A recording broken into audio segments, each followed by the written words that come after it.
राजस्थान के भीलवाड़ा में शनिवार को भगवान देवनारायण की 1111वीं जयंती समारोह में प्रधानमंत्री नरेंद्र मोदी शामिल हुए। इस दौरान प्रधानमंत्री ने कहा कि यहाँ कोई प्रधानमंत्री नहीं आया है, मैं पूरे भक्ति भाव से एक यात्री के रूप में आशीर्वाद लेने आया हूँ।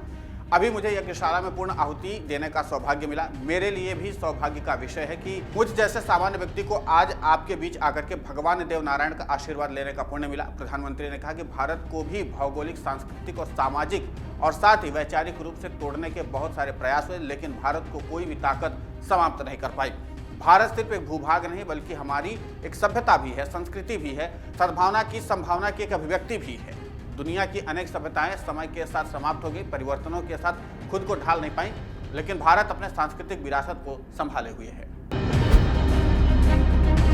लोकसभा 2024 की तैयारियां जोर शोर से चल रही हैं। अपनी पिछली राष्ट्रीय कार्यकारिणी की बैठक से बीजेपी लोकसभा चुनाव के लिए मिशन मोड में आ गई है। वहीं कांग्रेस समेत बाकी दल अभी इसके लिए रणनीतियां बना रहे हैं। कुछ विपक्षी दलों को अब भी आशा कि चुनाव से ऐन वक्त पहले तक थर्ड फ्रंट अस्तित्व में आ जाएगा। इस बीच जनता की नब्ज बताने वाले एक सर्वे ने राजनीतिक हलकों में उथल पुथल मचा दी। Mood of the nation survey के नतीजों में दावा किया गया कि अगर आज चुनाव हुए तो देश में एक बार फिर से बीजेपी की अगुवाई वाली राष्ट्रीय जनतांत्रिक गठबंधन की सरकार बनेगी।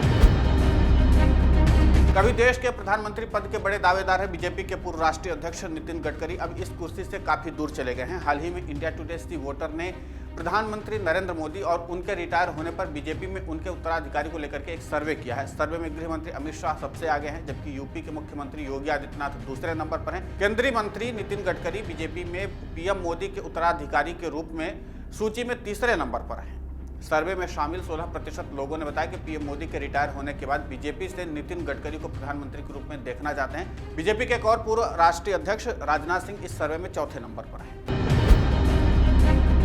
केंद्र सरकार ने राष्ट्रपति भवन में स्थित मुगल गार्डन का नाम बदल दिया है। अब इसे अमृत उद्यान के नाम से जाना जाएगा। आपको बता दें कि राष्ट्रपति भवन का मुगल गार्डन अपनी सुंदरता के लिए विश्वविख्यात है। गौरतलब है कि इससे पहले दिल्ली में स्थित कई मुगल शासकों के नाम पर बनी सड़कों का भी नाम बदल दिया गया था। औरंगजेब रोड का नाम बदल करके एपीजे अब्दुल कलाम रोड कर दिया गया था। राष्ट्रपति भवन से एक बयान जारी करके बताया गया है कि इस साल 31 जनवरी से 26 मार्च तक जनता के लिए अमृत उद्यान यानी कि मुगल गार्डन खुला रहेगा।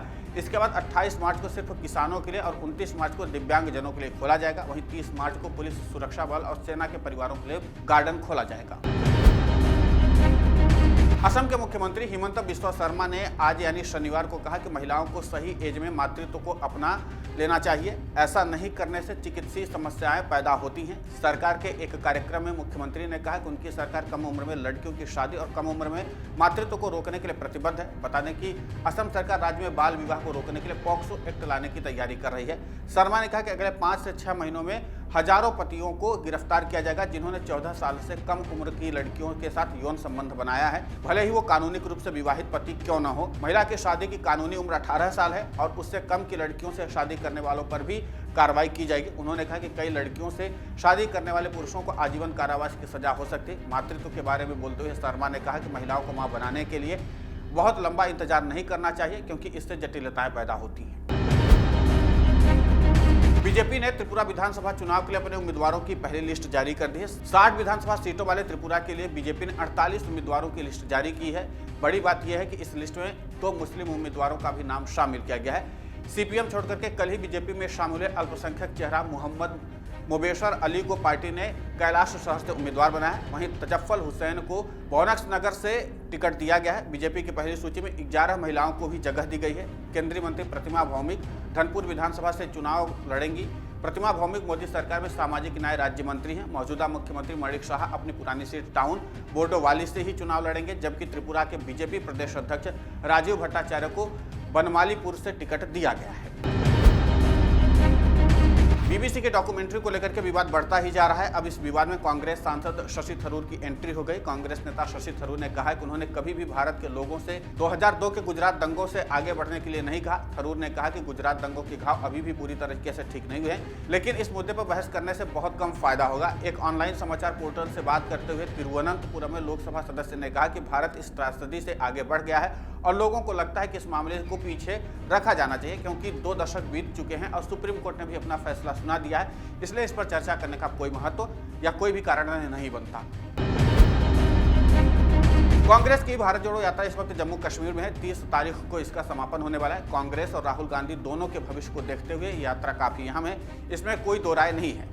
यात्रा से राहुल गांधी की छवि में काफी सुधार हुआ है, लेकिन यह सुधार 2024 के आम चुनावों में पार्टी को फायदा पहुंचा सकता है, ये बड़ा सवाल है। कांग्रेस के वरिष्ठ नेता जयराम रमेश ने शनिवार को कहा कि कांग्रेस को 2024 के आम चुनावों में भारतीय जनता पार्टी का मुकाबला करने के लिए किसी भी विपक्षी गठबंधन का आधार बनाना होगा, क्योंकि कांग्रेस ऐसी एकमात्र राजनीतिक पार्टी है जिसकी पूरे देश में मौजूदगी है। कांग्रेस महासचिव ने यह भी कहा कि उनके विचार से कांग्रेस को 2029 के आम चुनाव में हर राज्य में अपने दम पर चुनाव लड़ने की तैयारी करनी चाहिए।